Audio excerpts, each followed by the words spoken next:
Everyone, thank you for coming. Can I invite you to slowly make your way to your seats? John, it's okay. We have time. We have time. Everyone has time.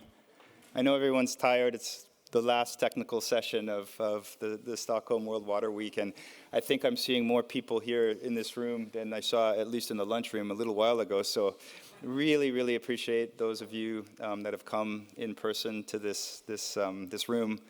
And I appreciate everyone online. So my name's Bruce Gordon, and I'm the head of Water, Sanitation, and Hygiene at WHO, and also the vice chair of UN Water. And on behalf of UNICEF, I have my colleague Cecilia here and the team from UNICEF and WHO. Just welcome to this event on the Joint Monitoring Program.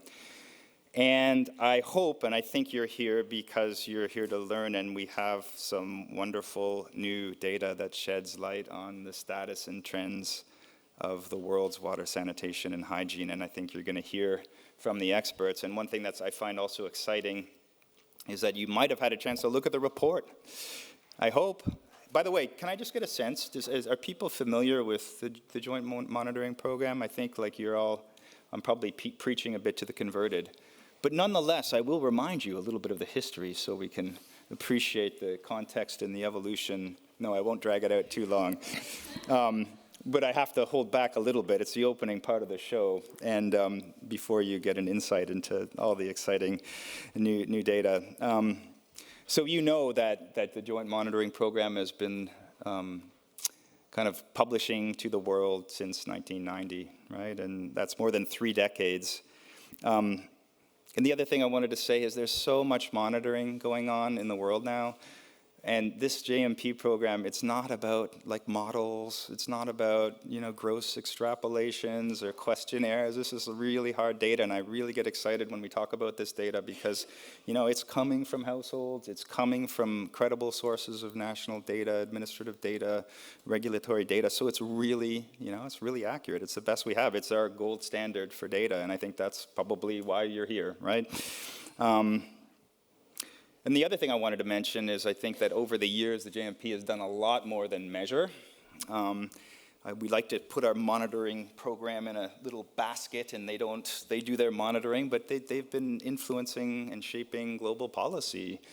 And even as we look at past events and we look forward to all the exciting events we've heard about, such as the UN Conference on Water in 2026, that's all going to be predicated by the results that are featured here today. Those are often the headline pieces of data, in terms of some of these acceleration scenarios. We have to do 6 times as much, and, well, we'll hear a little bit about how hard more we have to work. So, yeah, and the other thing I wanted to mention is just that, you see Tom and Rick here, and there's other people in the team online, but it's a really small team that's doing this, right? And it's just incredible what they're doing. I don't know how many thousands of data sets are being looked at to make data nationally or internationally comparable. And of course, all of you know, if you put on, it seems not so long ago today, but I mean, what happened at the end of the MDG period where we were sort of just looking at improved water, improved sanitation, and that JMP shaping exercise, which really produced the targets and indicators that we know today in the SDGs. So, I mean, this has just been an incredible journey, and it's our journey, and all the things I say are because it's not UNICEF and WHO, it's all this shaping of the SDGs was done with so many partners. And the data that we have, governments will call us up and ask us about them, and we say, hey, this is what we found, this is the source of the data, and we describe it to them, and we have a dialogue. So sometimes internally, on the WHO side at least, we've been going through these changes, and they ask us about monitoring, and I'm like, this is monitoring, because monitoring is not every monitoring program, calls you up and you talk with a key policymaker from a country. So I just think that's really important for you to understand the backstory. And of course, like for many people, the JMP is many different things to many people. And I think for many people, it's a very simple and crisp message. One I can understand, right? 2.1 billion lack safe drinking water. We get that. But then what you'll see in this report is just like a lot more of the nuanced messaging, which actually I think is really exciting. It's really the inequality story, right? The stuff that we can do much about today. And I see Jean, I mean, you'll see the cholera piece, right? And it's not like we have to have 100% drinking water by, to make this in sanitation. We just need to get to a certain threshold of basic services and we can eliminate the vast majority of cholera. So there's really exciting things and opportunities that we're seeing here. And I think that's the thing. I think of JMP as an inspirational story. A lot of us do, and we all see those lists that the tables that say these are the countries that have the top 10 highest performers, and then you go and you look and you see if your country is there, and it's exciting to see. And even countries that may, have not necessarily the highest rate of coverage, but then you could see, oh, they've made improvements, tremendous improvements. And I think we care about improvements more than we care about, a number, because, ultimately that's been hard work, political will, and financing. And of course, for researchers, you can just delve in. There's so much data in there. You can open up the hood and delve into the data sets online. So, I think I'll conclude here. I have I think we're honored to have the government of the Netherlands with us, and you'll see Eva Schroeder there that will give you your opening remarks. But it's just to note that, I talked about the small team. We know about some of the funding issues, and the sustainability of this sometimes is taken for granted. This is our global public good. But it's true that we've just been so grateful that there's been some supporters, some governments that have been able to make sure that the world has this resource so that we can have an accurate picture of progress, and we can inform our aspirations, and that we can have accountability. So Eva, thank you so much. And I think we also have Leonard. Thanks so much for FCDO. I won't go through all our partners, but you've also been wonderful supporters. So I think with that, I'd like to invite you up to give your opening remarks. And thanks.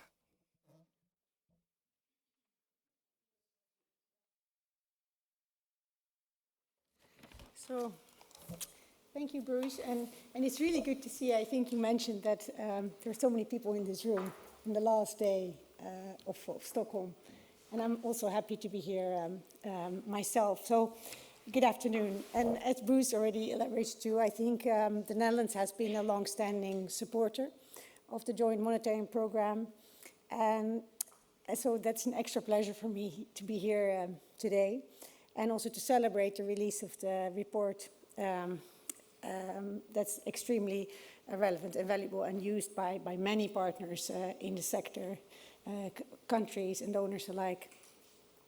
And I want, especially this year, to express my appreciation to the team, to your efforts, especially in these challenging times and the circumstances, and you really made things work and produced this report on time. And perhaps a few words on the Netherlands. Some of you know that also in the Netherlands we have new policies for our development cooperation. We faced severe budget cuts in ODA, but the silver lining is that water is still, and I really hope and think, will remain a priority of the Dutch government. And from our perspective, the work of the JMP team is invaluable.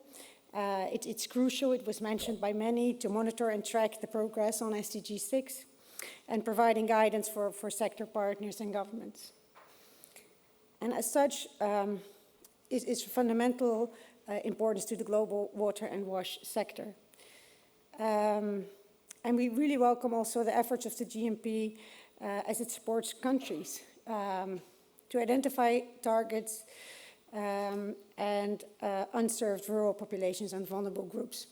I think it was also mentioned in a discussion that I attended on Sunday how much the reports are used to inform countrywide strategies on water. So it was also good for me to hear that firsthand earlier this week.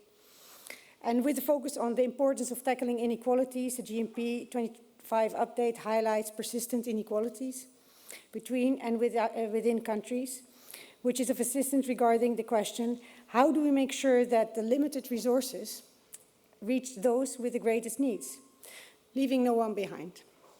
And this report demonstrates, again, the importance of the work of WHO, UNICEF Joint Monitoring Program. And the GMP update shows, and actually I expect the others in the room to explain what it actually shows, that the world is on track to eliminate open defecation by 2030. Achieving universal access to basic services will require an acceleration, and achieving universal coverage of safely managed services seems to be increasingly out of reach. Knowing that, we should not give up the ambition to achieve universal access to safely managed services. And at the same time, remember that SDG global targets are aspirational, and that each country is free to set its own targets, taking into account their national context. In low-income and fragile countries, extending access to basic wash services and, for example, prevent the outbreak of infectious diseases like cholera remains the first priority. But if we want to see major improvements in health and economic productivity, we need to strengthen wash sector systems to deliver higher levels of services. And the Netherlands has been a supporter of integrating water quality testing into household surveys to provide information on the quality of water available outside of the urban pipe system. And at the start of the SDG period, countrywide data on drinking water quality were only available for around 95 countries. But the JMP has now estimated estimates for 160 countries, in large because of this new approach to collecting water quality data, which is a huge step forward, especially for the lower middle income countries. Nationally representative data on drinking water quality enable us to identify populations with the highest risk of contamination and can inform the design of government programs to improve drinking water safety. And then perhaps to end, just a look into the future. So with just 5 years to go until 2030, we need to think about what comes next. Past day, with some of you present this afternoon, we already have been reflecting on this in various sessions. And I'm really looking forward to continue that discussions and hear your perspective on what is needed. And just to say that the Netherlands has been a keen advocate of government efforts to develop climate resilient wash services, and as such very much welcome the ongoing JMP Glass joint review to identify indicators that could be used for global monitoring of climate resilient wash systems. And adaptation and climate change is expected to be a major focus of the post-2030 agenda. And water and sanitation sector is a central part of this. And from our perspective, climate change and adaptation need to be firmly on the agenda. And really to prepare ourselves and our livelihoods for what's ahead. And we need to work together on this.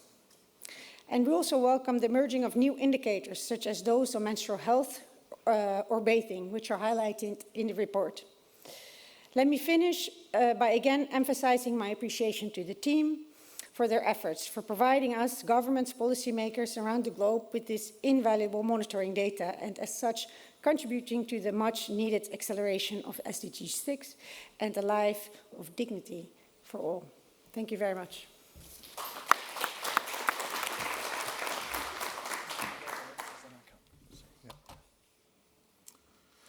Thank you so much, Eva, and we really do appreciate your support and the support of our other development partners and donors. It makes it all possible. I'm Rick Johnston from WHO. I lead the WHO side of the Joint Monitoring Program. This is Tom from UNICEF, my counterpart.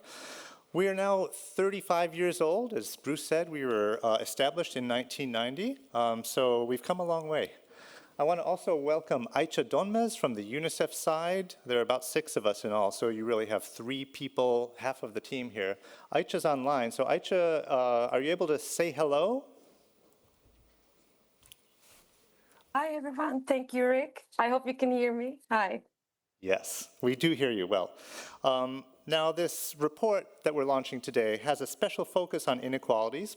So Tom and I are going to be presenting some of the highlights from the report. We do hope that it informs and stimulates the type of discussion that Eva was referring to. We'll start that discussion by turning to our panel for reflections, and we'll also have an open Q&A period after that, including comments and reflections from the online audience. So hello world out there, please do write your comments and questions in the chat, and Aicha will be collecting those and tracking those. On the next slide, you can see that the report is now available on our website, washdata.org. We've also updated the website a little bit. We're trying to make it easier to get to our reports, to understand the work that we do, as well as to find and access our data. So there's a QR code up there, or you can just type washdata.org. One thing we've done in this refreshing is adding country landing pages. So now if you search for, say, India, you'll get to a country page where you can either download the Excel files directly for households, schools, or healthcare facilities, or you can go straight to the interactive data portal and start making your own graphs, tables, maps for India or for whatever country or region you're interested in. Now, the first figure in our report summarizes the historical rates of progress and projects those to 2030. What would happen if the world carried on as it has for the last 25 years? What if we saw that for another 5 years? Well, we would get to a world with 77% safely managed drinking water, 65% safely managed sanitation, and 89% basic hygiene. Now, to get to 100%, the progress would need to be 8 times faster for water, 6 times faster for sanitation, and twice as fast for basic hygiene. So with only 5 years to go, this goal of universal coverage is increasingly out of reach, at least within the SDG timeframe.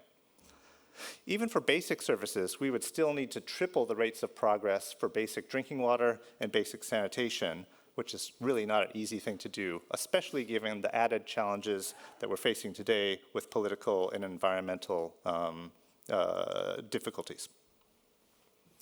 So with a focus on inequalities, we wanted to disaggregate a bit more than usual, and we have a lot of comparisons by income group. Like on this chart, you can see that for basic drinking water, the world has increased coverage by about 0.4 percentage points per year, and we would need to move to 1.3 percentage points per year to get to universal coverage by 2030. But in fragile contexts, we would need to reach 3.7 percentage points per year. And low-income countries would need to reach 6.2 percentage points per year. So, that's not going to happen. You can also see that historical rates of progress have been higher in these countries at 0.6, 0.8 percentage points per year, but their baselines are just slower, so they have a heavier lift. Now, if we look to a piece of good news, Eva mentioned that the world is on track to eliminate open defecation by 2030. But that global number hides disparities, and we would still need to see acceleration in the low-income countries and in fragile contexts to reach that goal. But these are not completely out of reach. These are like 2.5 percentage points per year, not 5, 8, 10, really, really impossible numbers that you see for some of the other indicators.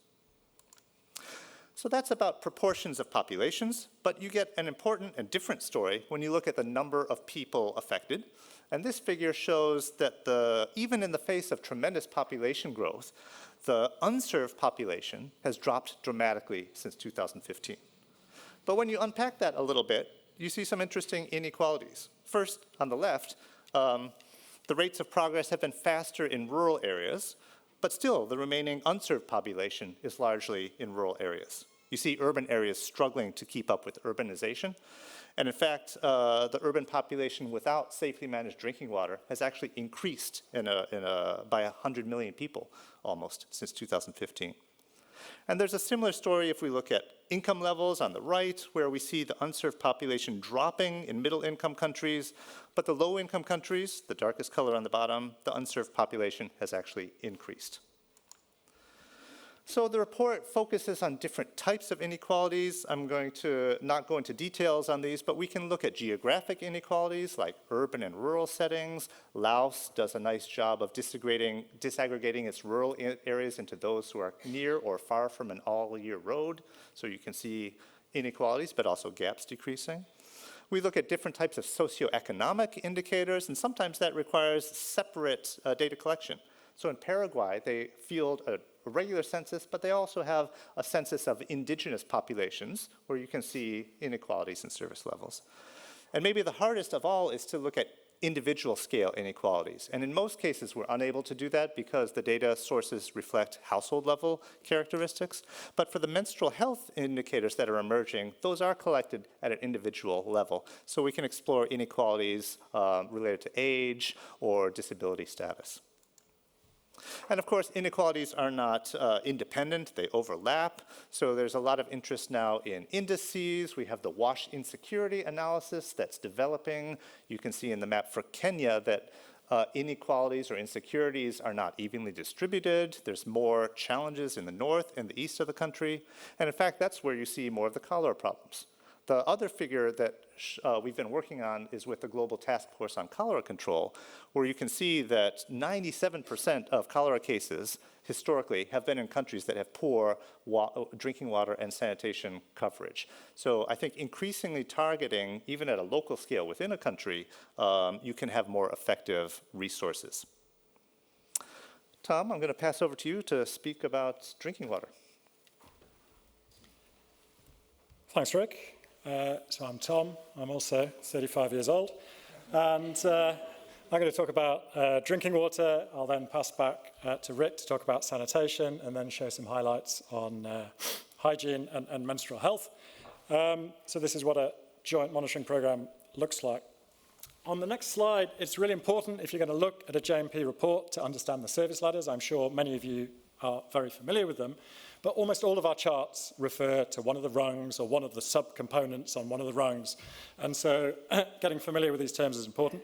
So we use these to benchmark and compare progress across countries. And of course, they've been updated and expanded for SDGs. So for drinking water, we have 5 service levels ranging from surface water through to safely managed, which is the top rung, which we use for SDG monitoring. But it also has all of the lower rungs, which are building on the improved and improved classification we use for MDGs. And it brings in these additional criteria for SDG monitoring. So now, if your household uses an improved source, we divide those into 3 categories.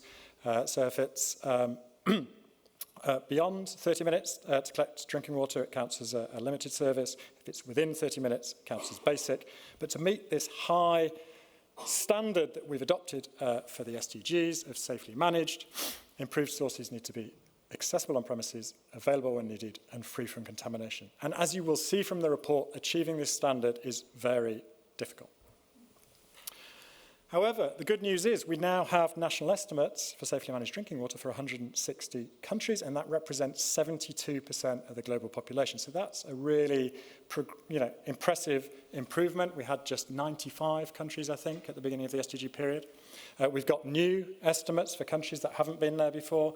The most notable example is India. We've had a whole series of missions with India to try and understand their data and to get estimates for urban areas, but we've also added countries like Egypt and South Africa, and this makes a difference.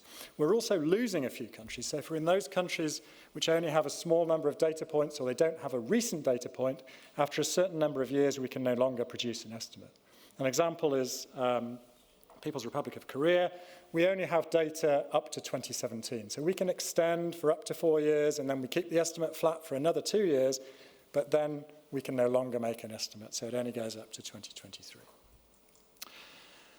These charts are looking at the population that has different levels of service. We call them Tetris charts, and every single one of these squares represents 10 million people. So you can compare the number of people with different service levels in 2000 and 2024.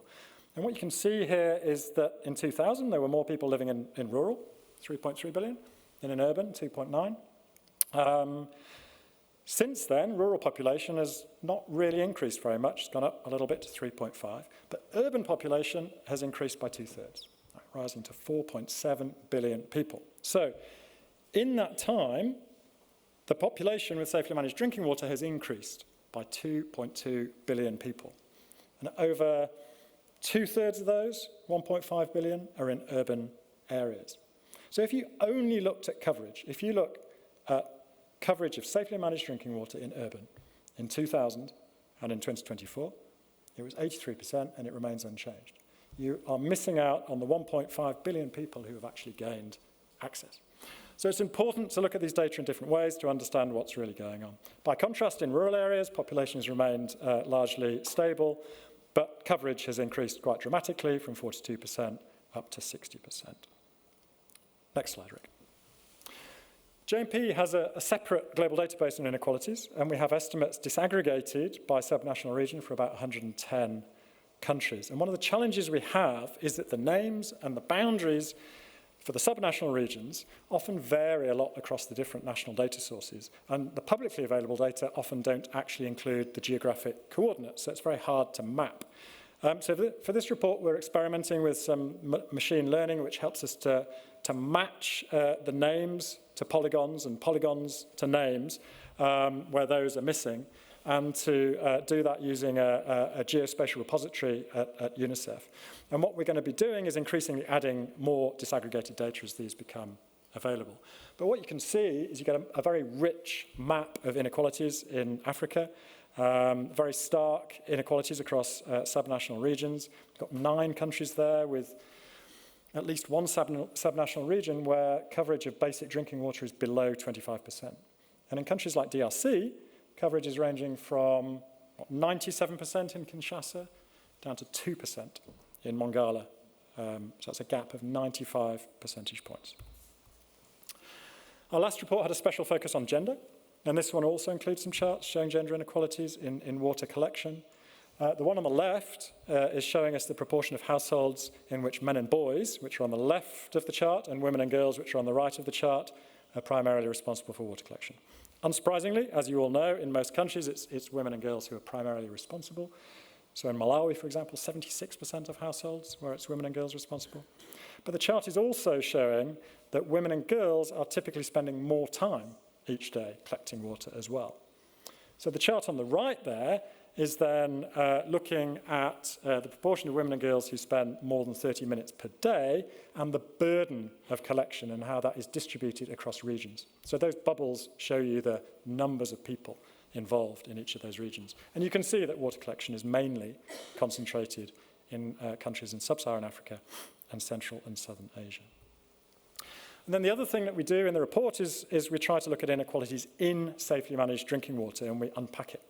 So as we heard from Ava at the beginning, for the last 10 years, the JMP has been supporting the integration of water quality testing into household surveys. We've supported over 60 countries now, with thanks to the support from the Dutch government. And when a survey has information on all of the elements of safely managed drinking water, it's then possible to do really interesting disaggregated analysis of those subnational inequalities. So this is an example from the 2019 mix in Bangladesh, and we had data for 64 districts. If you look here, only 2 of them had less than 70% coverage of improved water sources. Almost all, I think, had more than 70% coverage of water available when needed. But there were 19 with less than 70% coverage of improved water on premises. But then when you factor in water quality, this is the main limiting factor for safely managed drinking water. So we've got 20 districts where less than half of the population had improved water free from E. coli, and 4 where less than half had improved free from arsenic. So when we put all of those together and calculate the population using improved water accessible on premises, available when needed, and free from both fecal and chemical contamination, what you see is it's less than 50% of the population in 44 out of the 64 districts. So these data are very powerful in understanding and drawing attention to inequalities for our country offices and the national government programs. Rick, back to you. Thanks, Tom. Let's turn to sanitation and hygiene. Next slide, please. So just like for drinking water, the sanitation service level has the service ladder has 5 rungs, ranging from open defecation at the bottom to safely managed services at the top. And like drinking water, this ladder builds on the MDG classification of improved technologies, here improved sanitation facilities, but layers on these additional elements of service. So if that improved facility is shared by 2 or more households, that counts as a limited service. If it's not shared, it's basic, but it could also be safely managed if it meets these other criteria of of having some level of treatment. And that could be sewage and wastewater taken off-site and treated with secondary processes or better, or it could be an on-site sanitation system that either leads to emptying and treating in, say, a fecal sludge treatment plant, or it simply stays in the ground and has in situ treatment and disposal. Now, since households that have safely managed sanitation and basic both meet that requirement of not being shared, sometimes we group them together and call it at least basic services, as we do for water as well. Next slide. We now have data on safely managed sanitation from 145 countries. That's 86% of the global population. That's up 13 countries from our last report, including a few big ones. Afghanistan, for the first time, had a baseline this year. That's over 40 million people right there.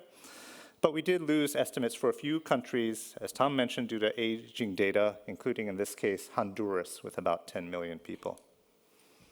Coming to the Tetris chart, between 2000 and 2024, the number of people with safely managed sanitation services more than doubled.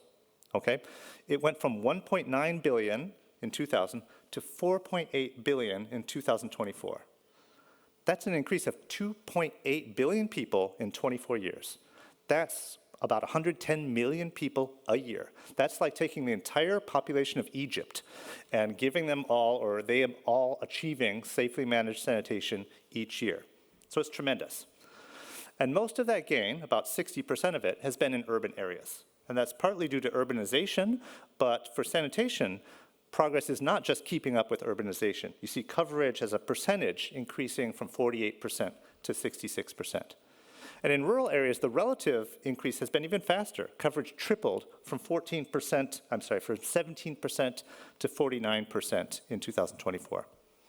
These charts also show a tremendous reduction in open defecation, which dropped by nearly 3/4 from 2000, from 1.3 billion to 354 million. Now, more than 90% of that was and still is in rural areas. And in fact, open defecation is now below 1% in urban areas, so it's been nearly eliminated. Now, a lot of that drop has taken place in Central and Southern Asia, where the number of open defecators was reduced by 85%. It's that big circle going down there. From 864 million to 129 million. And of course, there's one really big country in Central and Southern Asia that's responsible for most of that. India has seen the population practicing open defecation decreased by 676 million people over this time period in the face of population growth. That's about 70% of the global total of reducing open defecation. We see a much more modest decline in sub-Saharan Africa, while the population practicing open defecation has been cut in half, from 31% to 15%. Because of population growth, that still means just a modest decrease from 203 to 192 million people. One of the big challenges in monitoring the SDGs has been around non-sewered sanitation. And we're getting better at this. We're making progress.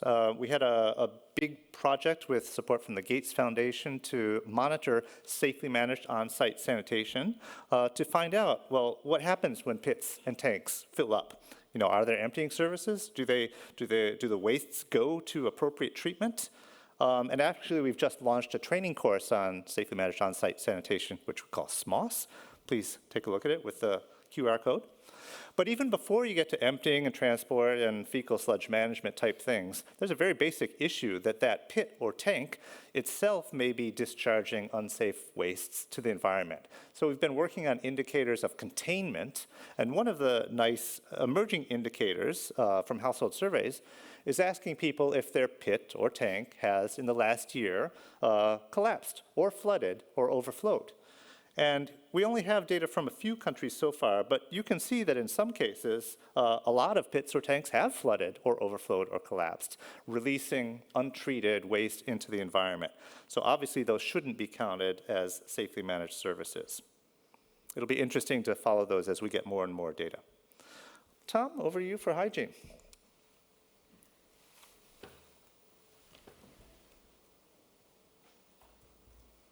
Okay, thanks, Rick. So the hygiene ladder, you'll be pleased to know, is a little bit simpler. It only has 3 rungs, but don't worry, we are going to make hygiene more complicated. So basic hygiene service means households have a hand washing facility with soap and water available at home. So if either the soap or the water are missing, it's a limited service. And then at the bottom of the ladder, we still have large numbers of people with no hand washing facility. But this is a relatively new indicator introduced for SDG monitoring.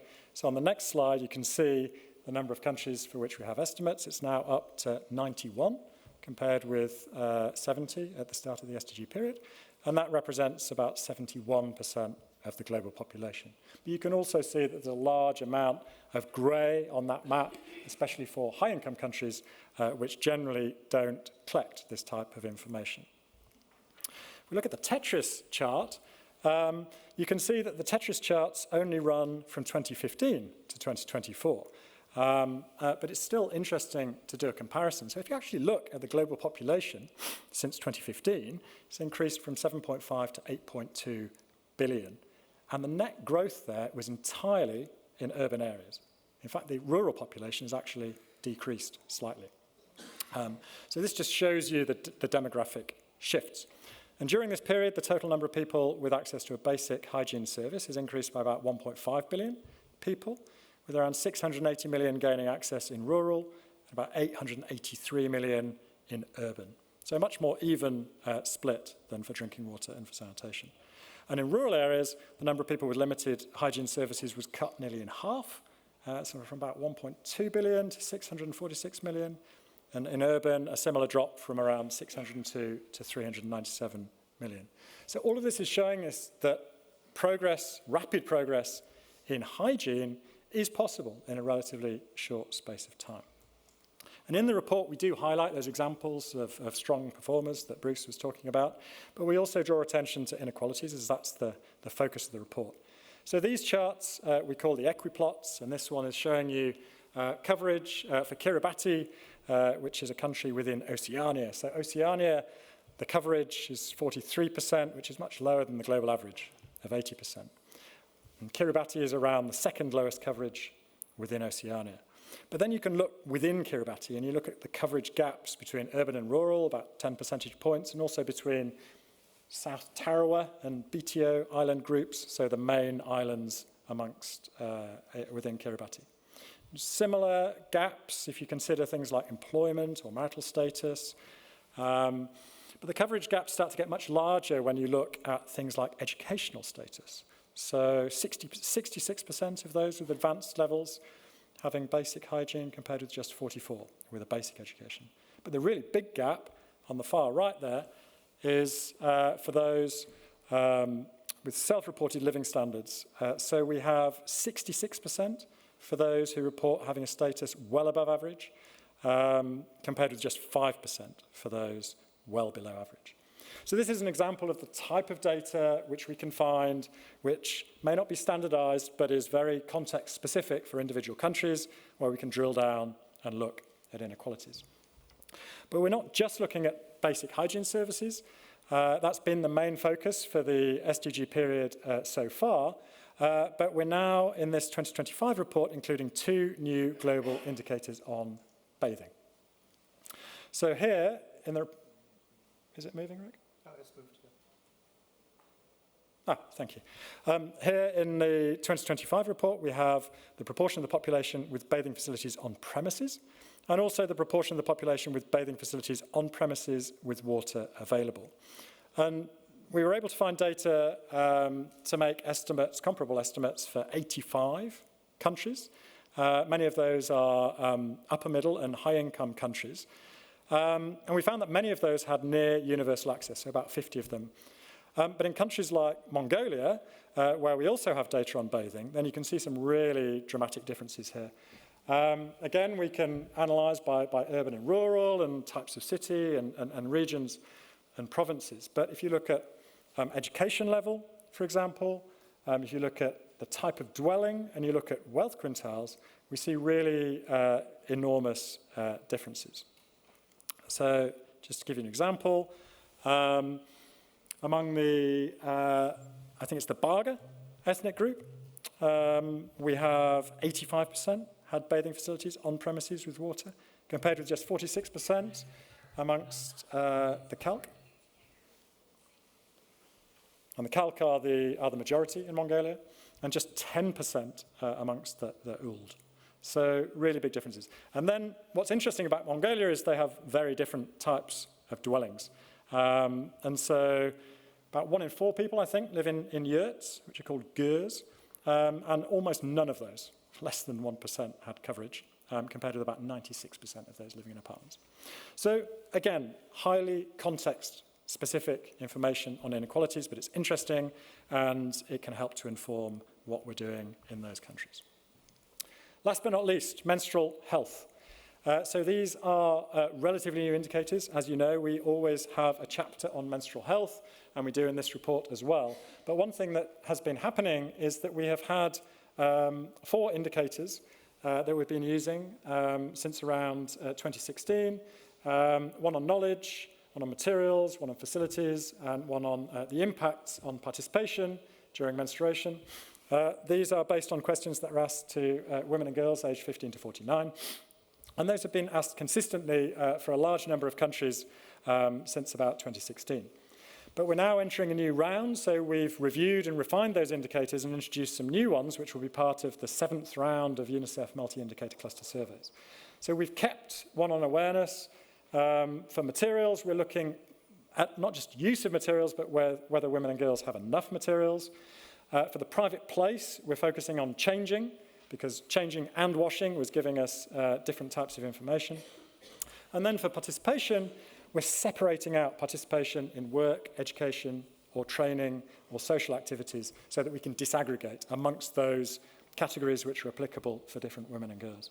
And we have these 2 new indicators that were recommended by the expert group that we work with. One is on the ability to reduce menstruation-related pain, and the other is on comfort seeking for problems from a healthcare provider. So all of those data are in the report. You can see we have a map, and here we have data for 70 countries now, which is a lot of progress. Some other things that you'll notice are we have data for countries that don't normally appear in the menstrual health section. You can see Canada there, Italy there, Ireland. We've also, for the first time, made some regional estimates for menstrual health. So we now have enough data to start to make comparable estimates and to aggregate them up at the regional level, where we have data for more than 30% of the population. This is the same approach that we take for water and for sanitation and for hygiene. And you'll also find in this report that for the first time, we've calculated the number of adolescent women and girls who currently menstruate. This is an important piece of information, which gives us the target group, which we are thinking about when we're presenting these indicators.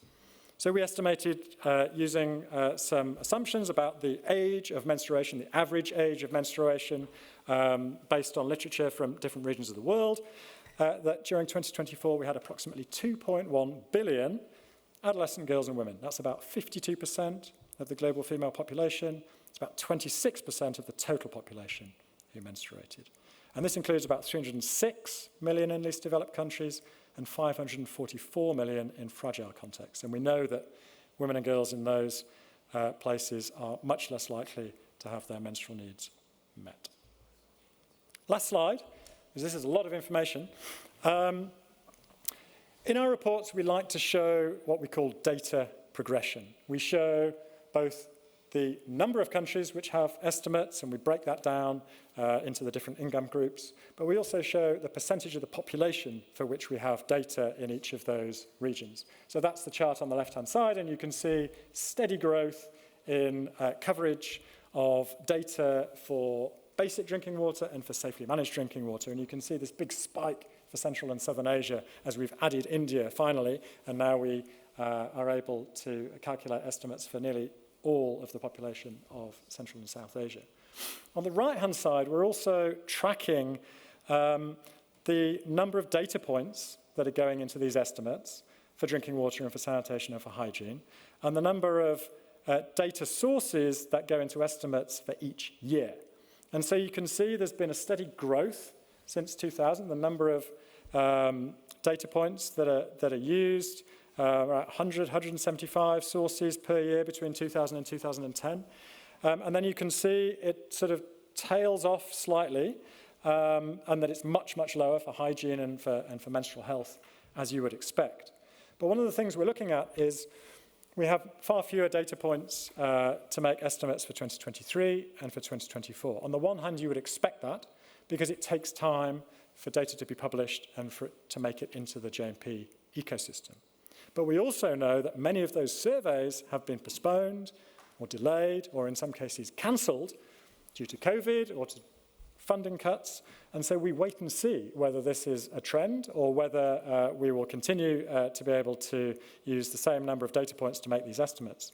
If we can't, and if we don't invest in data collection and continue to invest in data collection, then our ability to analyze trends, and in particular trends in the reduction of inequalities, will be diminished. So that's the end of our presentation. It's a huge amount of information, but I encourage you to go read the report, dig into it, and please do come back to us with questions. Thank you.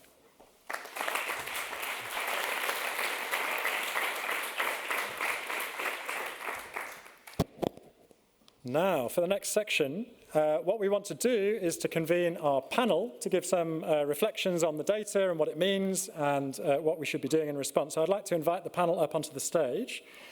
We have 3 people in person and 1 person online. So Jess MacArthur, if you can come up, Julia Schalk, Leonard Ted is online, I can see, and Sitali, if you could come up as well. If you could all take a seat on the stage. And then I'm going to come to each of you in turn and just give you a couple of minutes to offer some reflections.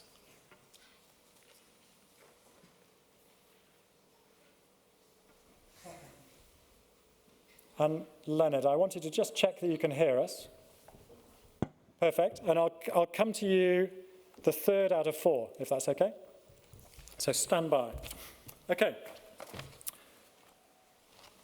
So, a lot of information to digest, and I'm sure that not all of you have had time to read it in as much detail as we have. I'm going to start with Jess MacArthur. So, you work for EAVAG as a knowledge broker, I suppose, and you're also quite famous for work that you've done as an adjunct fellow at UTS, especially the work that you've done on gender. So, 2 questions that I wanted to ask you. One is with your gender hat on. From your perspective, do you think the sector still has any major blind spots on gender? And if so, what? And what sort of things should we be measuring? And then with your knowledge broker hat on, or your knowledge management hat, how do we get these data, especially on inequalities, into the hands of people who can use them? What do we need to do to make it easier to access and use the data? So maybe you could start with those. Yeah, thank you very much, Tom, and lovely to be here and to be able to chat a little bit about this. So I'll start with my gender hat.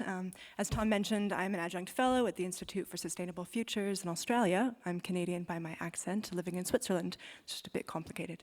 But in that, in the gender role, we look often at intra-household and inequalities. And so we've done a great job in this JMP data to look at inequalities around wealth and education, which are extremely important.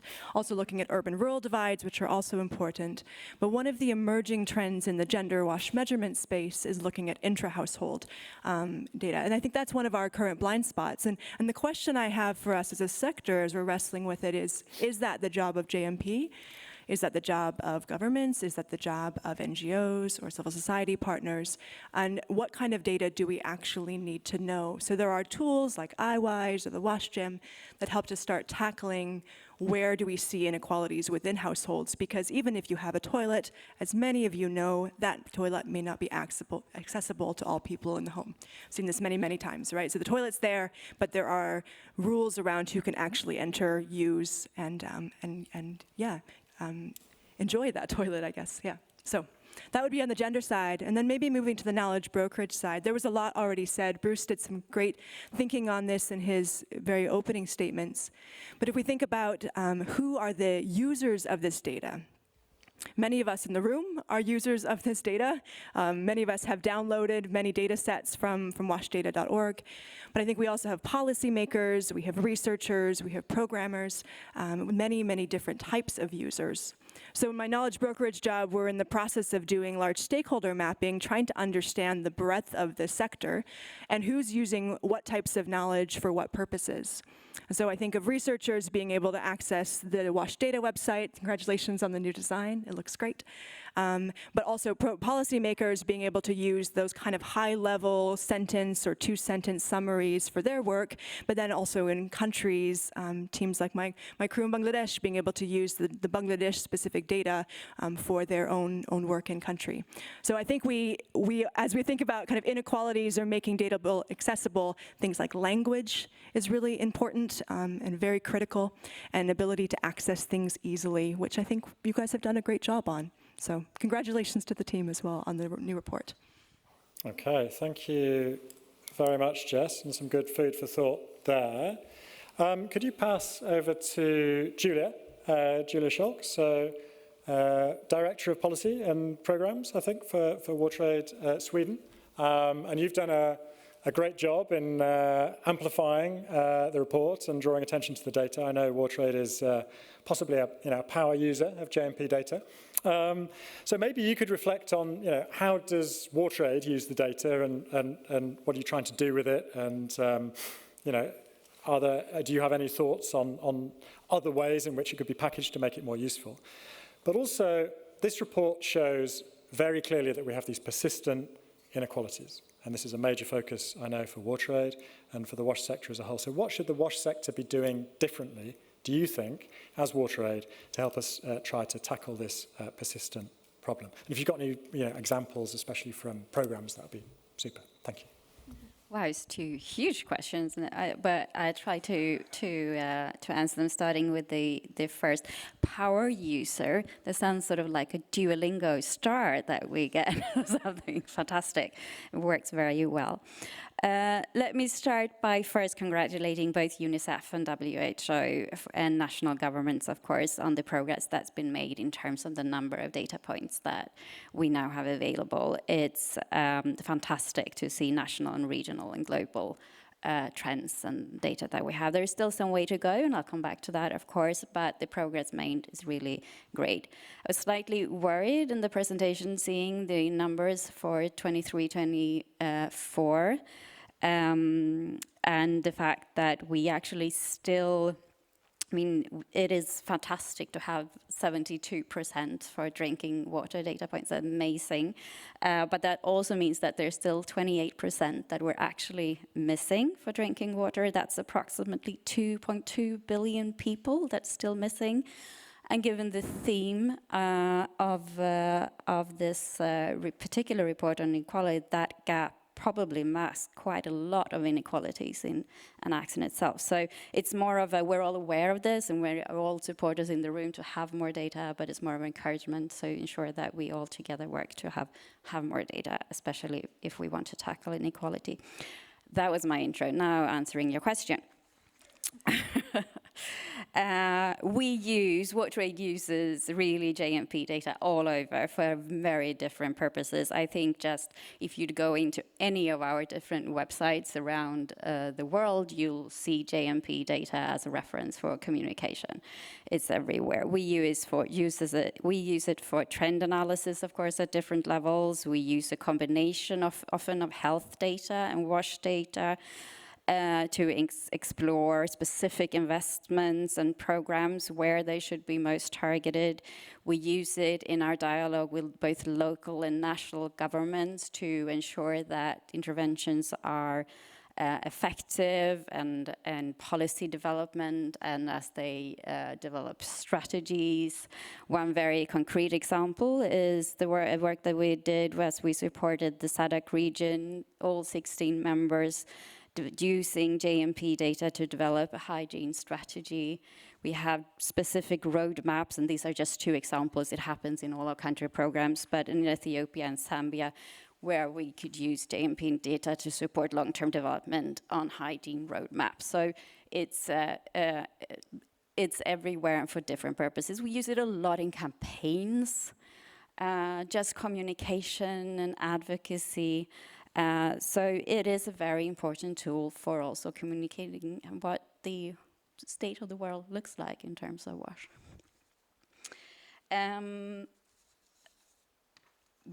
What can we do differently? Well, obviously there is a number of things, but given sort of the theme of the report, I want to focus first, and I don't want to sound too self-content, but I did feel a lot that our global strategy was quite already well thought through. So I think there's a lot of also continuing, because we're focusing on the poorest of the poorest, sort of that's really where we want to be. But of course, there are things that we could do. I want to highlight general as a community. I think what's interesting is the stagnation that we see in urban settings. And I think that's definitely a food for thought for us to see how can we work more effectively. And I think the combination that we see, clearly the numbers indicate that we are outscaled by urbanization and population growth in cities. We can't sort of really provide services on the same level that is needed. That combined with the fact that a lot of cities are facing more challenges in terms of climate hazards, both droughts and flooding. So the challenges will become even bigger. So clearly focusing on these areas where people are facing social injustices and vulnerability in terms of infrastructure in combination with increased climate hazards. So we need to find ways of providing services today, but we also need to ensure that we can actually provide services for the number of people in the future as well, and we need to think about that now. Secondly, and I realize I talked long, but I do want to emphasize, and this is particular maybe from a civil society organization's perspective and what rate, we are talking about inequalities.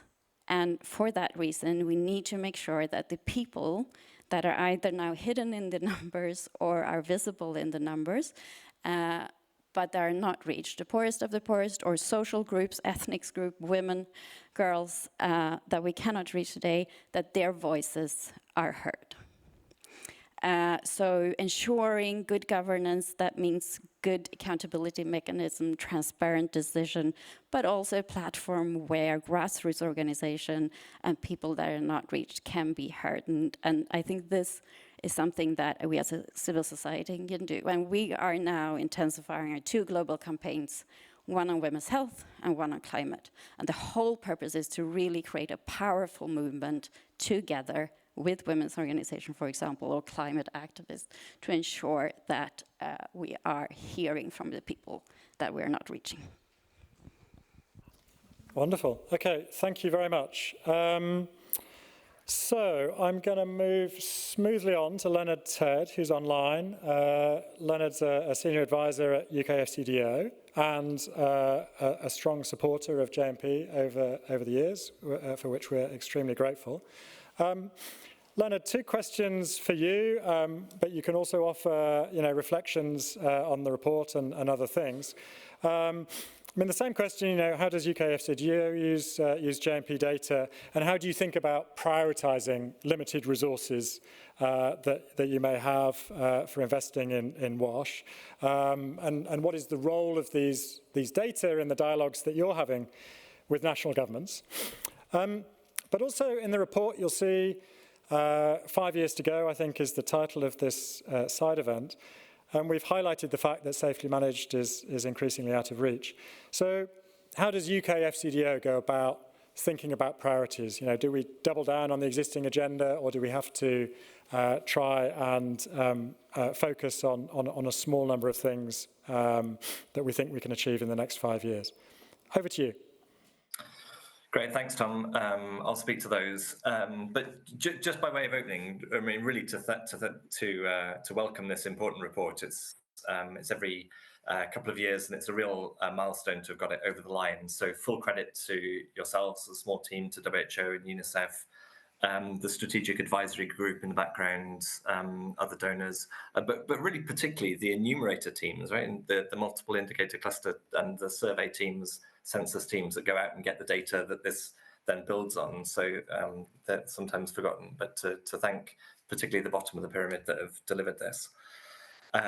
We also recognise that the work that JMP with its supporting stakeholders have done in sort of really owning the definitions and unpacking, so when the SDGs agree adjectives, safely managed, improved, by really unpacking what those mean and what specifically they mean in statistical terms that lead to this. And the report's a great read. I mean, it's really remarkable, the progress that's been made, but also with the focus on inequalities, identifying the minority groups, the subnational data, people with disabilities, where more attention is needed, as we heard already on the panel.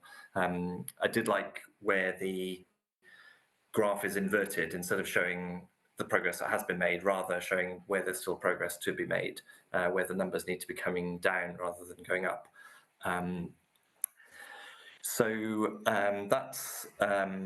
then sort of specific to your questions, I mean, the data is really helpful. I mean, there's still a focus on the SDGs, which are the SDGs which are off track, and where so where there is clear data that feeds into World Development Indicators, World Bank processes, and international fora in very many regards. It's very helpful. It's very sort of persuasive where there are particular issues. There may be a country that suddenly focuses on sanitation and hygiene on an emergency basis because the cholera numbers are not where they should be. And this data is then very helpful to identify, well, this is really clear that this is what's there in the background and what needs to be done. In terms of the remainder of the SDG period, I mean, it's only 5 years. It's very limited time. I mean, I think the report shows what has been achieved, and it's not for the report, but it's really for the sector to reflect on how that has been achieved.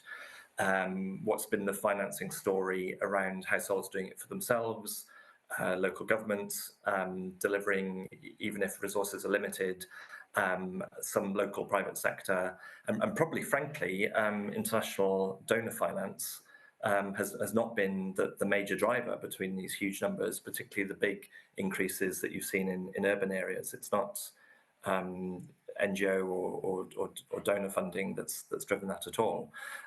So really understanding the how helps to contribute for what are the priorities moving towards progress against the remainder, even though the accelerations to reach universal by 2030 are, as you've put, getting out of sight, but still there's a lot of progress to be made, and also then thinking about what follows, particularly within an inequality lens.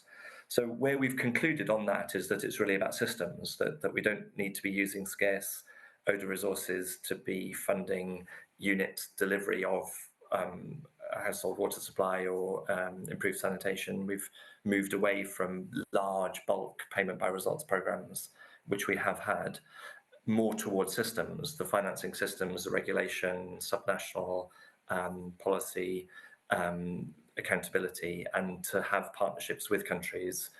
I won't go into that too much, but colleagues have been in Stockholm this week with sessions on those. So that's really sort of how we then apply it, taking this data to really kind of work to strengthen systems.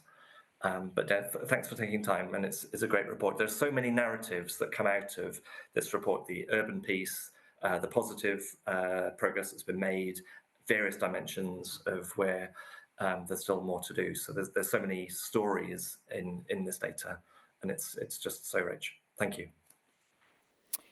Thank you very much, Leonard.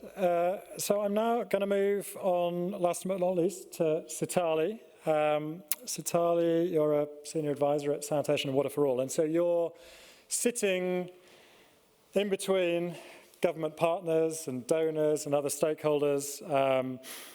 Sanitation and Water for All has a very strong focus on inequalities, always has. So one question for you is, what motivates governments to do something about this? Maybe the data helps, but what other things do we need to think about as part of the package? And then I wondered if you, as Sanitation and Water for All, had any conversations about where we are with the unfinished business on the 2030 agenda. Do we, continue with the existing agenda? What about all of these other wider challenges that we've been talking about here at Stockholm World Water Week, especially climate change, but also conflict and all of these wider challenges? So how do we balance these things without losing focus? And any other thoughts you might have on based on the report? Thank you so much, Tom. And I would just echo the words from colleagues that have spoken already on the panel to congratulate you and the team for this very insightful report. Once again, when you get these numbers, sometimes it feels as if you're getting the same numbers, but once you go into the details, you begin to see, as they say, the devil is in the details, and the devil becomes a bit more clear. Sometimes scary, and sometimes you sort of get to see where action can be. So a really huge thanks for the opportunity to offer a few words. Now, I think this report brings out something that, it's one thing that stands out is what colleagues have already talked about, and that's the issue of inequalities that still keeps so many people behind, and in some cases we see that inequalities are in fact widening.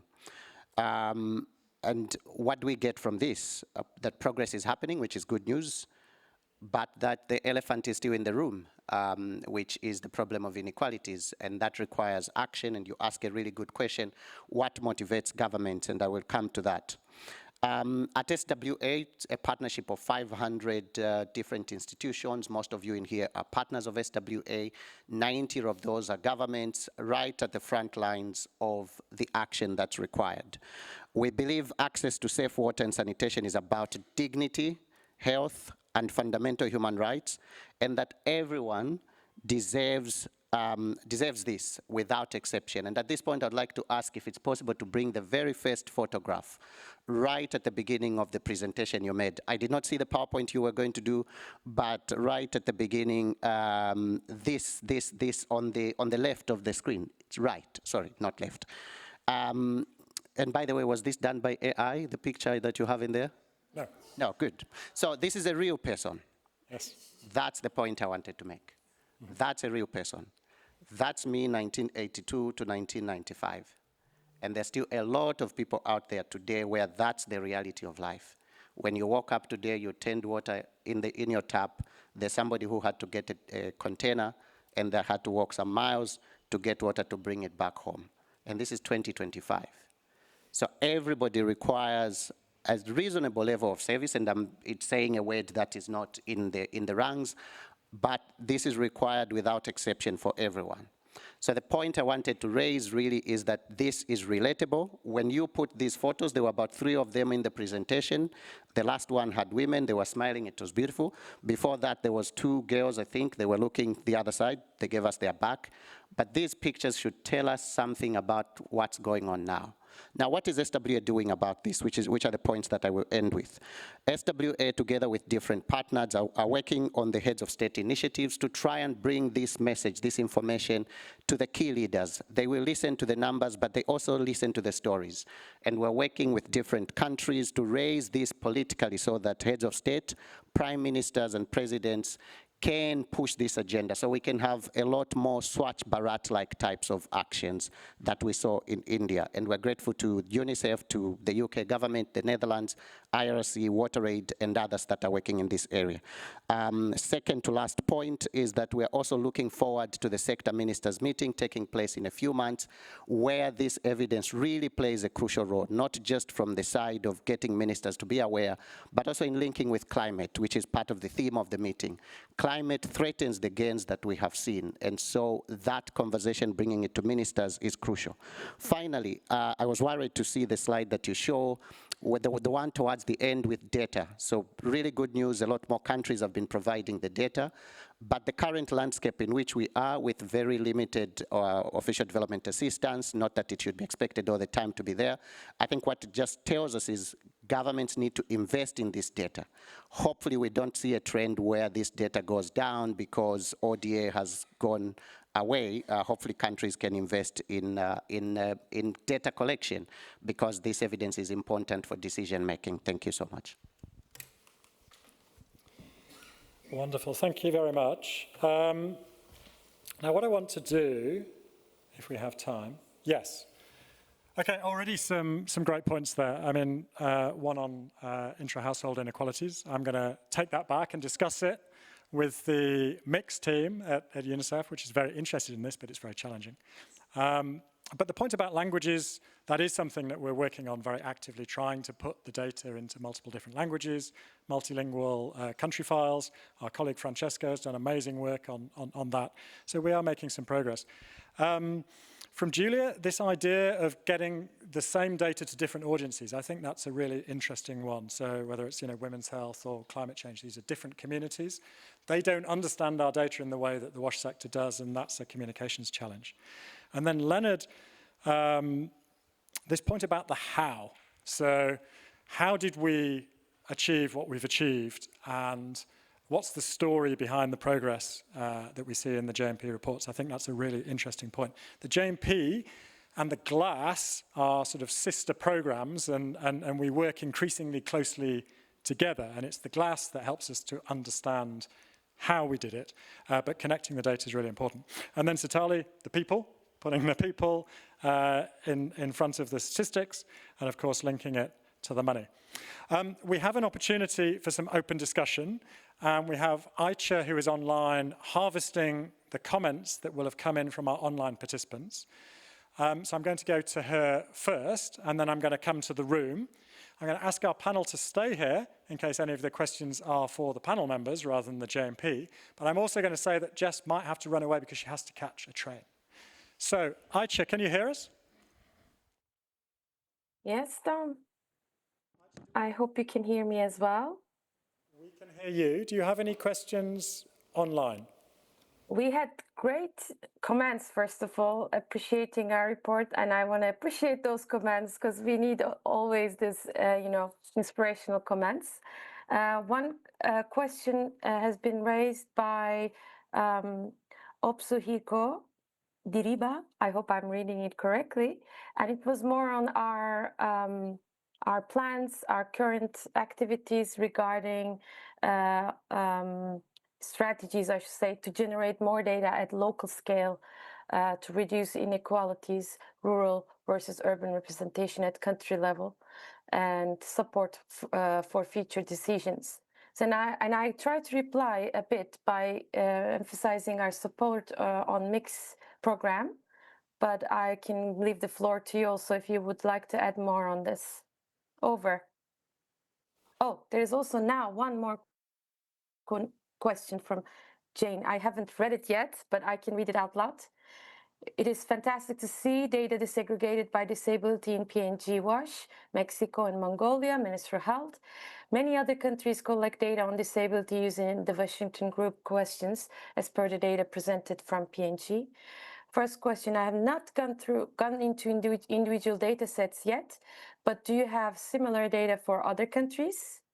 Second, as vulnerable groups, such as persons with disability, are most vulnerable to climate change, it's vital that we draw on these data to keep this group front and center of post-2030 discourse and the focus on climate resilient WASH. How can stakeholders best use these data to advocate for and advance this priority? This is just received question, so I needed to read it. Sorry about the long text. So over to you, Tom. Thank you, Aicha. We'll come back to those questions once we've had a few more in the room. So Rick, you might want to think about those. How does the JMP support data collection and analysis at a local level? Do we have more data on disabilities like the data from PNG? And what about climate resilience? Those three things. Any questions or comments from the room for the JMP or for our panel members? Jean. Thanks a lot, and thanks for the amazing work. It's very useful, both for operationalization, but also for advocacy. I had 2 points. The the SDG is a human rights agenda. It's aspirational, but in terms of targets, we don't have any institutional targets. And I think it could be pretty interesting to see which are the countries which has recognized the right to water, constitutionalized it, and implemented it. It's pretty easy to get, but it will give a sort of color to this to the progress. The second point is, well, you know that we have 170 million people who are on the wash bin, so people in need. We know also that the crises are getting more chronic, and I think it would be also pretty interesting. So I know we can go through the HFA reports and find back which are the countries that hold the main needs in terms of humanitarian response. But at one point, it could be possibly interesting to have an additional data on those development data with the wash bin country by country. That was my 2 points. And a mini point about the glass 2024, is it released yet or not? Thank you. Thank you, Jean. Any other questions in the room over here? Thanks again. My name is Pavin Gala with World Vision, and congratulations to all of you for the release of the JMP report.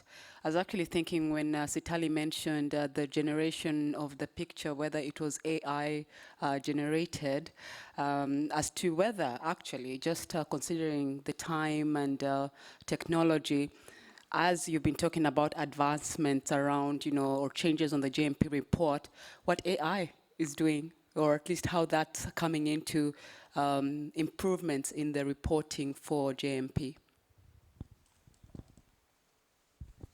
Thank you. I don't know your name. Can you introduce yourself? My name is Jenny Hopenick-Redman with RTI, and I'm actually adding to your kind of comment. So the data and everything that you've shown with the infographics is phenomenal. I'm wondering, with some of the changes and the lags of data happening, if there's been consideration of doing some statistical analyses to look at proxy variables in places where you have a lack of data, and then using that for Bayesian modeling to do filling. So some kind of modeling of metrics to give you best available data in these remaining countries, and then that could provide more insight on where you should be prioritizing on the ground monitoring. Okay, that's a great set of questions already. Are there any others? Go ahead, Rachel. Thanks. This is Rachel Pellets from Acquia, and it's great to see this report. Thank you for all the hard work that goes into it. I was just wondering if you could give a little update on what's next for the JMP in terms of the climate resilience indicators and also the work on lead, and if that will be integrated into future data collection. Thanks. Okay, very good. Shall I start, Rick, or do you want to start? Why don't you start, and I'll stop talking for a while. No, great set of questions first. Thank you all. I want to start with the disability question. And we were able to include data disaggregated by disability status from Papua New Guinea because this household survey included the Washington set of questions, or a similar set of questions, into its individual modules. But that's applying it at the individual level. So we're not able to make that same kind of analysis for the variables that are collected at the household level, like the water and sanitation, and even the hygiene ones. So we can do that for the menstrual health indicators, and we'll continue to do that for more and more countries as those data become available. By the way, that cover photo that Sitali liked, the boy's in a wheelchair too. And we were wondering whether we should use that image or not, because the report's not particularly about disabilities, but I think it's just also good to normalize, and he's got to go collect water even though he's in a wheelchair. So we'll try and do more on disability as we can. For a couple questions on climate resilience and glass, we had a session actually earlier today. You can go see the recording. But the JMP and glass have been, for the past year and a half or so, doing a review of indicators of climate resilience in WASH.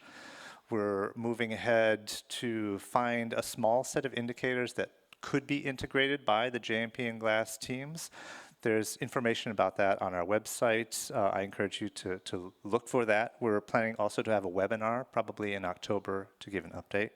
And the GLASS report itself is being finalized. It will have a soft launch, I think, in December, ahead of a formal launch, probably in January in Senegal at the preparatory meeting for, what is it? Is it preparatory meeting for the UN Water 2026 conference?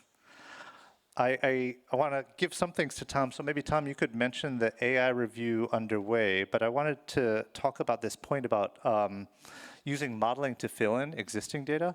It's a really interesting question, and it does relate to how we might be able to use AI going forward. But the thing is, the data that we present are all based on national data. They're official statistics. So whenever we publish an update, we run it by the countries and give them a chance to give feedback and provide additional data sources. So I think for SDG monitoring in particular, we can't use like a global Bayesian model to calculate what we think basic hygiene services in China are without any data from China. But others can do that, and others do that. So maybe you saw last year there was a paper in Science that Esther Greenwood, who's at AOVAG, did using machine learning modeling to train and predict safely managed drinking water for all countries at a very subnational level. I think it's super interesting. I'd like to see more of that type of work done, and the JMP would collaborate with researchers in doing it, but it won't replace or become official SDG reporting.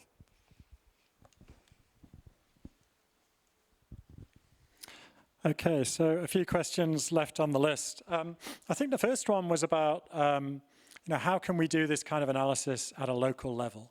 The JMP is a team of 5 people producing estimates for all countries of the world. So we're quite stretched in terms of just producing the national estimates. And wherever possible, we will disaggregate them in the way that we do in the report to draw attention to inequalities. But one thing that we are interested in doing is supporting others to do the same analysis at different levels using different data sets.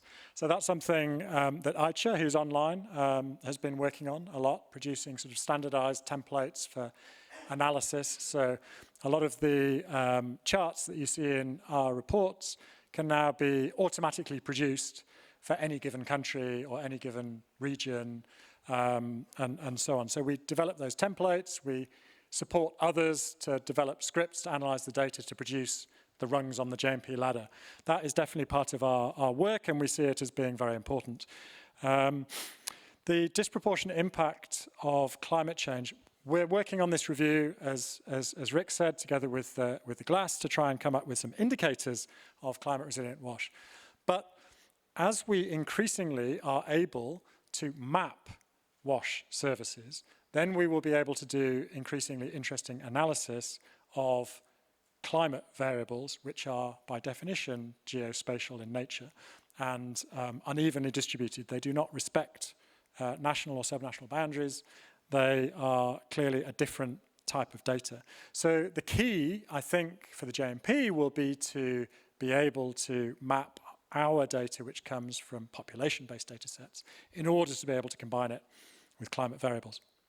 And then on people in need, humanitarian. So this has come up repeatedly as a gap. You'll see in our report we do highlight humanitarian data sets, but we are acutely aware that there are many countries where we have protracted conflicts which haven't collected official data for some time, which means that the official data are out of date at best, and at worst are almost misleading because so much has changed in the meantime.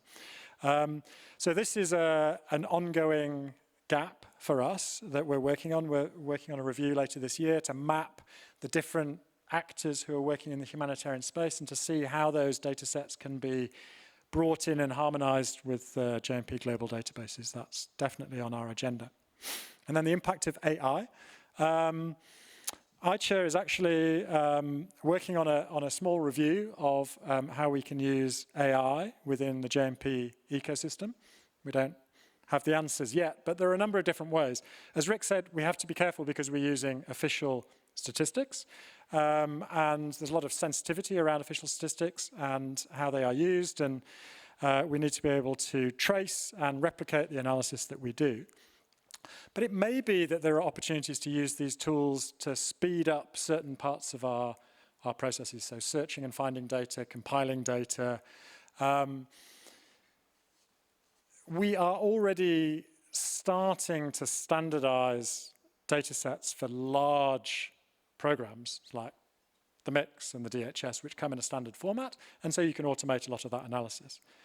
But you have to remember that that represents around 20% of the JMP global databases. So the other 80% or so are non-standard national data, which we pull in and we process and we adjust to make them comparable with the standardized data. And there is no machine that can do that. That's the work that we do, that Aicha does, which Francesco does, who are online, and it's a huge amount of work, and that's how we add value. So yeah, there are limits, but there are also some interesting opportunities, so we need to think about that. With that, we didn't get any questions for our panel, so I would like everybody to give a round of applause for our panel, including Jess. Thank you very much. And I'm now going to pass over to Cecilia to close the session. Thank you. Yes, thank you. So this is the last shivering hour, I think, of the World Water Week this year. And of course, we are finishing with the most important session, namely the launch of the JMP. So huge thanks to this amazing team who has produced this report. And I just want to say I'm really happy that they are the data nerds they are, and really skilled analysts, but also the very caring and fun colleagues they are. So I want to thank them maybe with a huge applause.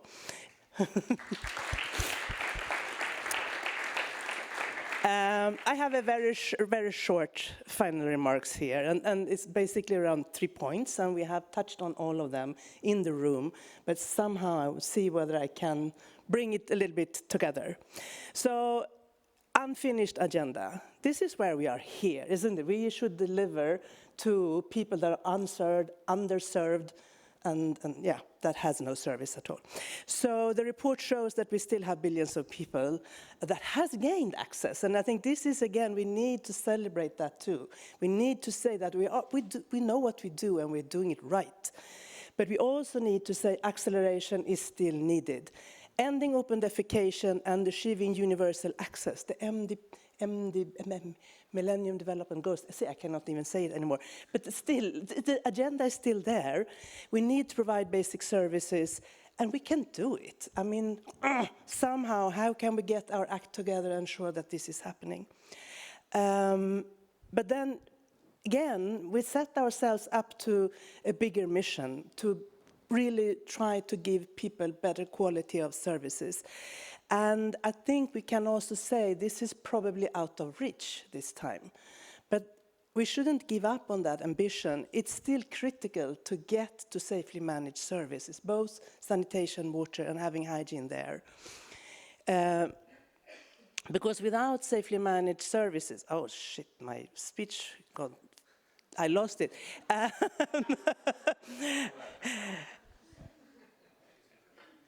Yeah, no, because we need to remember that what we set us up to this agenda, but the agenda to reach safely managed was aspirational. It was actually up to every individual country and government to decide their ambition.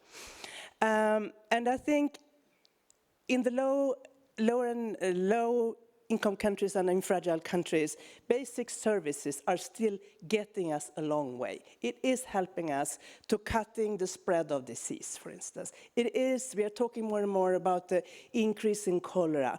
We see the 400,000 cases, the 4,500 people dying out of cholera.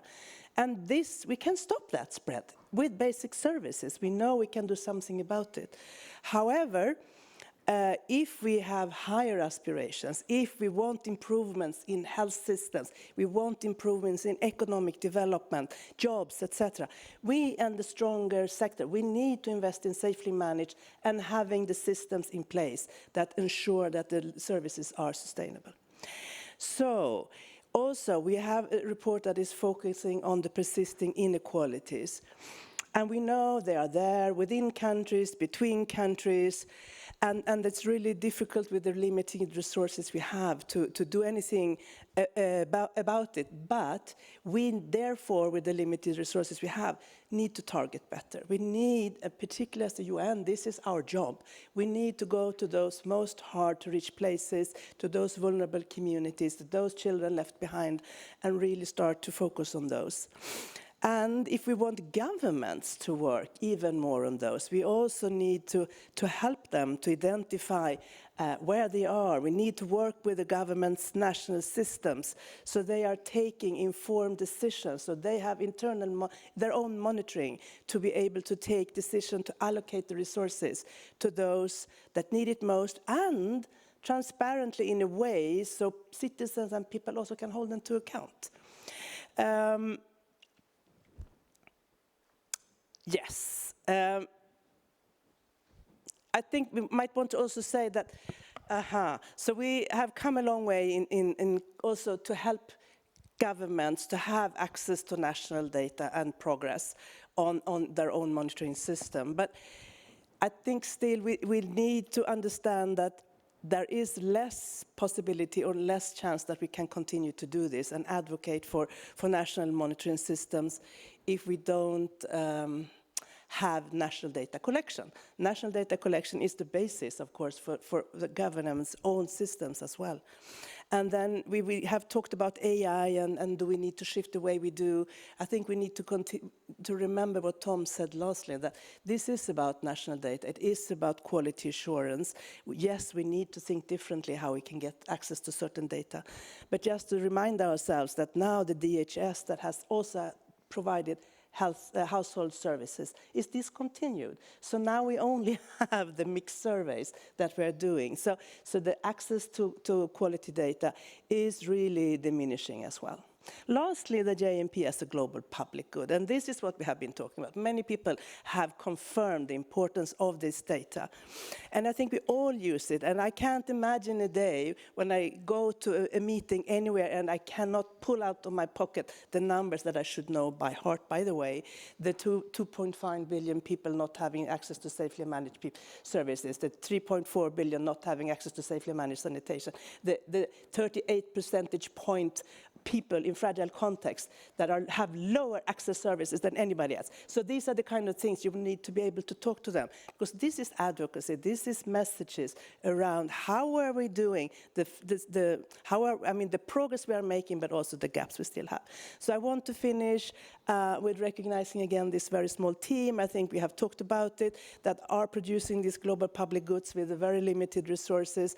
And of course, I think we all want it to continue, so it's a little pledge, even towards the end, to say, please help to advocate around the necessity of having this global data, and I just can imagine we cannot be without it. So let's ensure that we can continue to have this annual progress data and also the focused missions of the report that helps us to understand and how to analyze the data.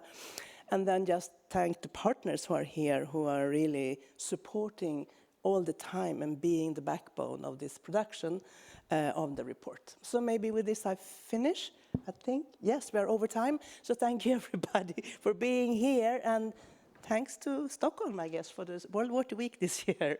Thank you.